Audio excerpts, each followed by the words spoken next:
7, 6, 5, 4, 3, 2, 1. You'll never have these secrets. Happy New Year. Oh, this you crazy mother.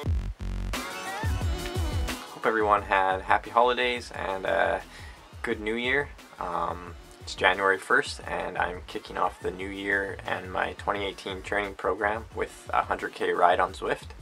I haven't been able to train that much over the last few weeks. I took on quite a few extra shifts at my normal job, and I would walk anywhere from 25,000 to 45,000 steps in a day.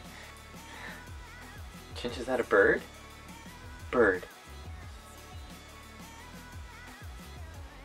My cat sees a bird outside. Let me show you. Did you get him? So yeah, basically what I was saying is I haven't been training much over the last few weeks and few months just because of life stuff, but I've set up my life now that I can be as consistent as I can, and yeah, hopefully this is the year of results. But I need to get riding. My wife needs the bedroom to put our baby to sleep, so let's go.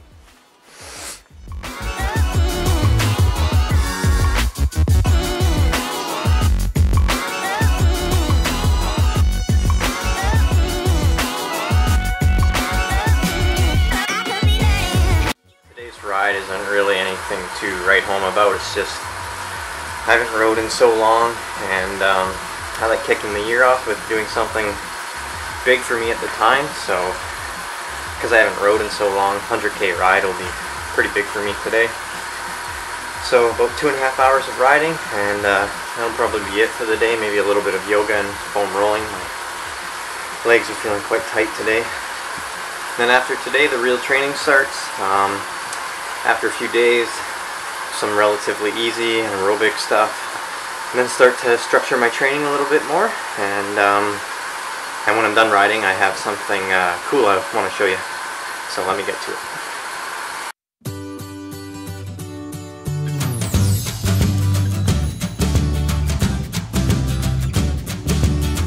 Alright, New Year's ride done.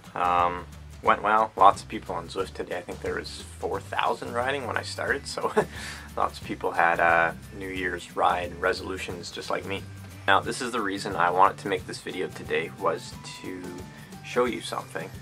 I was putting away all of our Christmas stuff for the year the other day, and I came across this picture, and it's a picture taken of the very first race I ever did outside of, you know, track and cross country in junior high and high school. This was the very first race I did as an adult. I didn't really know anything about running at all. Did most of my training in hotel gyms on the treadmill, training for this race.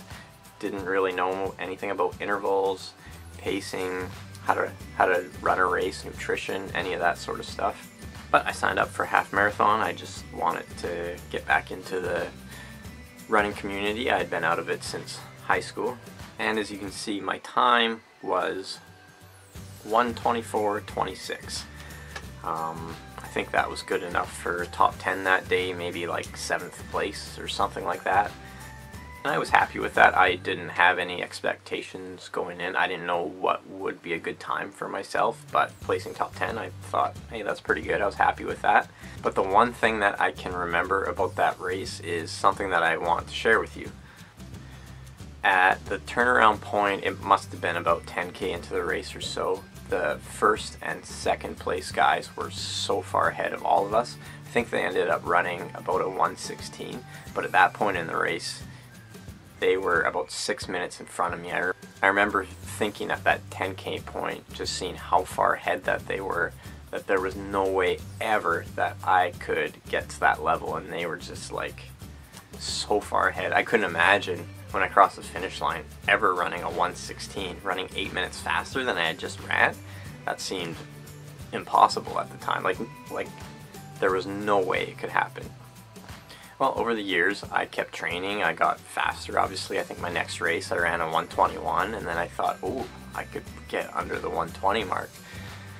So I had a couple at low 1:20s, finally broke it the next year at 1:19, and then 1:18, 1:17. I got quite a bit faster when I started taking my training a lot more serious, and hooking up with some faster athletes than myself, as well as I started getting coaching as well. And then eventually I went from 116 to 114 to 112 to now 110. It's funny looking back now, those top guys ran a 116 on that day, and I thought that was way out of the realm of possibility for myself. And now you could give those guys a mile head start and I would still cross the finish line in front of them. That just kind of cool to think about it like that. I just made a training plan and stuck to it, and I was consistent, and I didn't focus on I won't be able to attain this or attain that, and worked on doing the best I could each and every day. I think that's something I'm really trying to practice going into the new year, is just working on all the small things day in and day out. All the small things add up to a big thing, and I have my goals set. I know what those big things are for me this year, and I absolutely think they're attainable, but I need to focus on my training, recovery, sleeping, everything day in and day out. And it's not that hard. You take life as it comes, do your training sessions one at a time, try to have fun with it, and hopefully it'll end up in the result that you want. And if not, the fun part is training. It's the journey getting to the start line. So January 1st kicked my day off with a 100K ride. I hope you did something to celebrate the new year as well. And I hope you get something out of that half marathon story. It's funny thinking back to those days, just not knowing anything really about running or training. And so I don't think I have anything else to talk about with you today, so I'm going to leave it at that. I will be posting now much more often, probably at least a few times a week now that I have a lot more time. So if you like this video, make sure to give it a thumbs up, and if you haven't yet, make sure to subscribe for more everything running, triathlon, and nutrition related.